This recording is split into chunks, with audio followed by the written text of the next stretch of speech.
Baik, Assalamualaikum warahmatullahi wabarakatuh. Kita bertemu lagi di pertemuan yang keempat, membahas terkait pembebanan ya. Untuk minggu kemarin kan kita sudah mempelajari tentang pembebanan terpusat. Nah, untuk minggu kali ini kita akan mempelajari tentang pembebanan merata dan juga pembebanan tidak merata.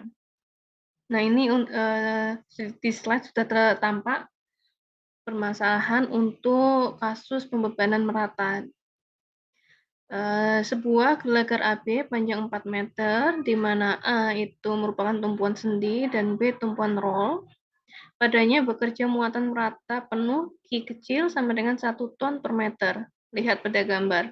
Hitunglah besar gaya reaksi pada tumpuan sendi dan roll tersebut. Oke, dari soal ini kita tahu bahwa untuk tumpuan di A adalah tumpuan sendi dan di B adalah tumpuan roll. Kalau kita perhatikan dan kita ingat-ingat baik-baik kemarin bahwa untuk tumpuan sendi memiliki ciri bahwa pada tumpuan sendi itu terdapat dua reaksi ya, yaitu reaksi ke arah vertikal dan juga reaksi ke arah horizontal. Nah, di sini di A saya gambarkan reaksi arah vertikal, yaitu RAH, RAV ya.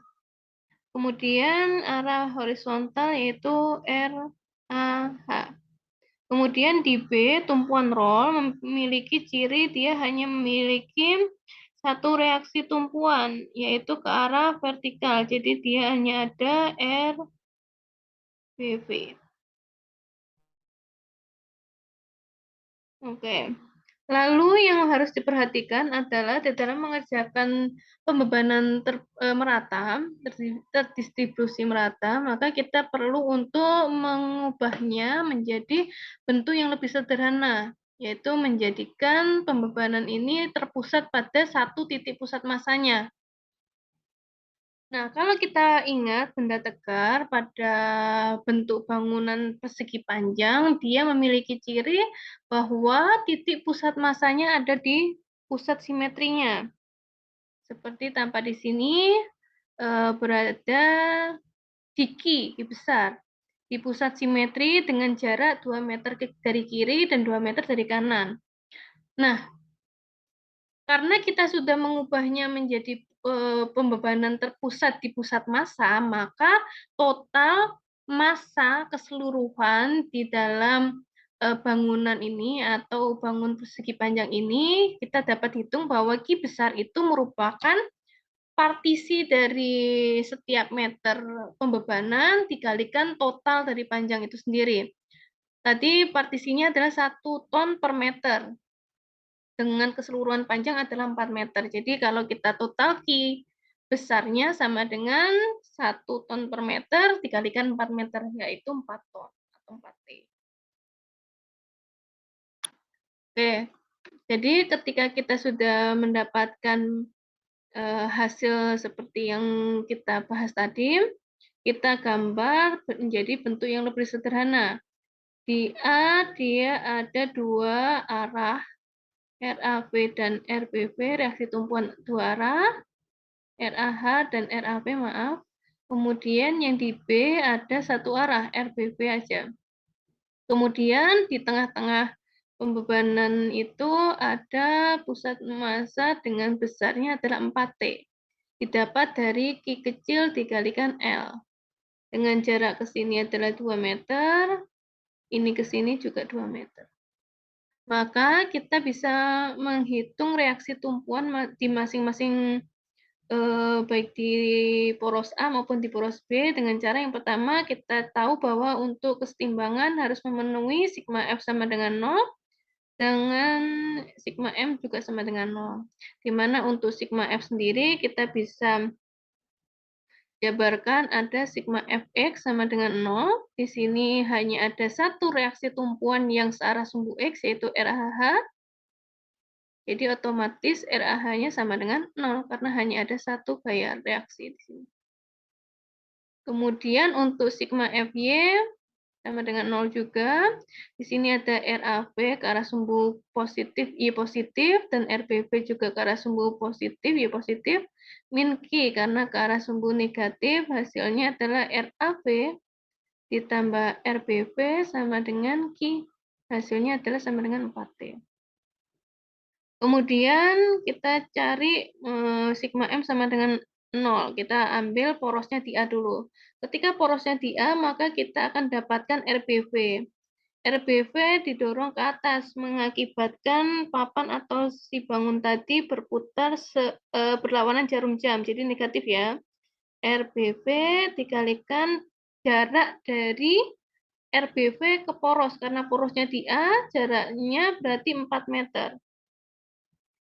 Plus Q-nya adalah 4T dengan jarak ke poros adalah 2 meter. Maka kita bisa dapatkan min 4 RBV sama dengan 2 kali 4, 8T. Maka RBV sama dengan 2, maaf ini negatif ya, dipindah ke ruas. Jadi hasilnya adalah 2T. Oke.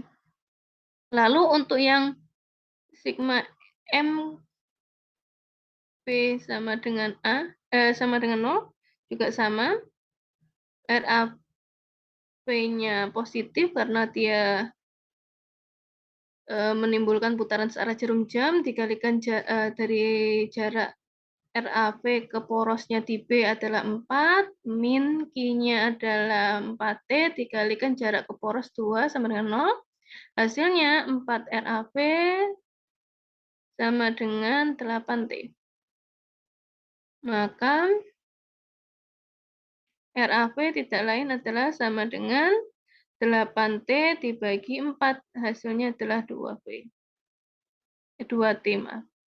Nah, ini juga sesuai dengan persyaratan sigma FY sama dengan 0, di mana RAV ditambah RBV sama dengan 4T. Cocok.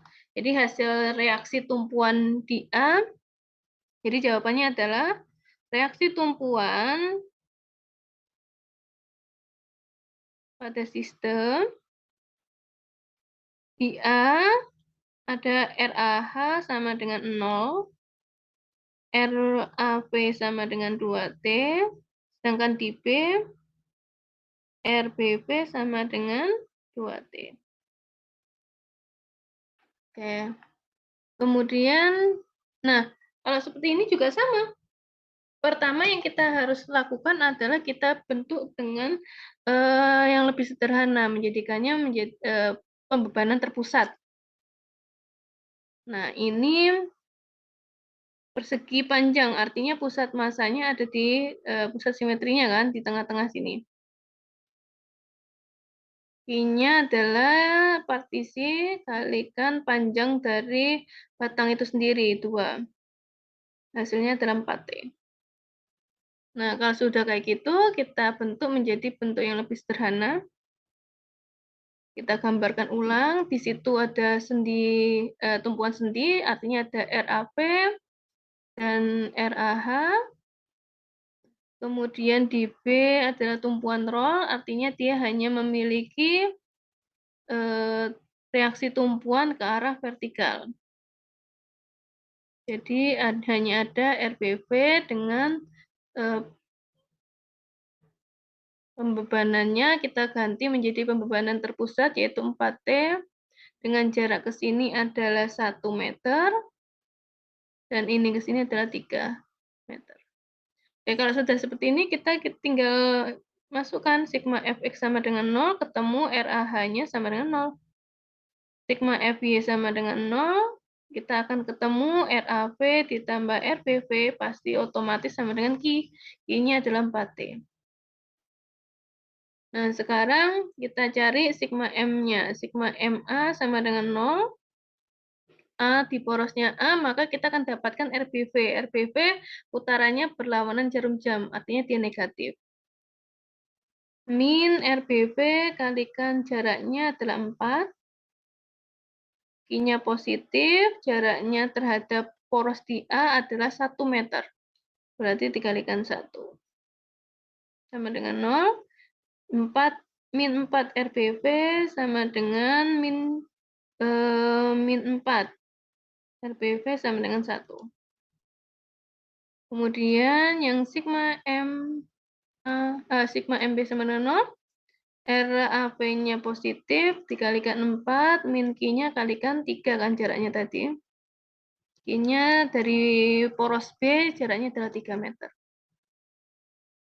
Maka 4 RAV sama dengan 4 kali 3, 12 T. Maka RAV sama dengan 3. Cocok. RAV ditambah RBV hasilnya 4. Cocok seperti yang tadi dikonsepkan atau tim dapatkan persyaratan sigma FI sama dengan 0. Nah, kalau untuk pembebanan tidak merata seperti ini sama dengan tadi pembebanan terpusat, pembebanan merata, kita ubah menjadi bentuk yang lebih sederhana yaitu pembebanan terpusat, di mana kalau kita lihat untuk segitiga itu titik pusat masanya adalah di 1/3 L dari kanan dan 2/3 L dari kiri. I besar. I besarnya sama dengan setengah kali alasnya berarti panjangnya sendiri kan 3, sedangkan tingginya adalah partisinya itu 2T. Maka hasilnya adalah 3T. Kita bentuk menjadi yang lebih sederhana. Ini ada tumbuhan sendi, artinya ada RAV dan RAH. Kemudian di sini ada Q besar. Besarnya adalah 3T, berarti kalau ini di 2/3 L dari bangunan ini sendiri adalah 3 meter. Kalau 2/3 L berarti panjang ini ke sini adalah 2 meter. 2 meter dengan ini ke sini sama dengan 1 meter ditambah 3 meter, jadi 4 meter.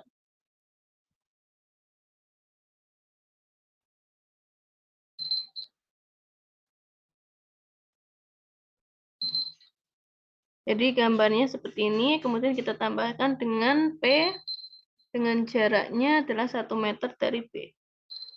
Nah, silakan saudara kerjakan dengan cara yang sama, seperti yang pembebanan terpusat. Sekian dari saya. Wassalamualaikum warahmatullahi wabarakatuh.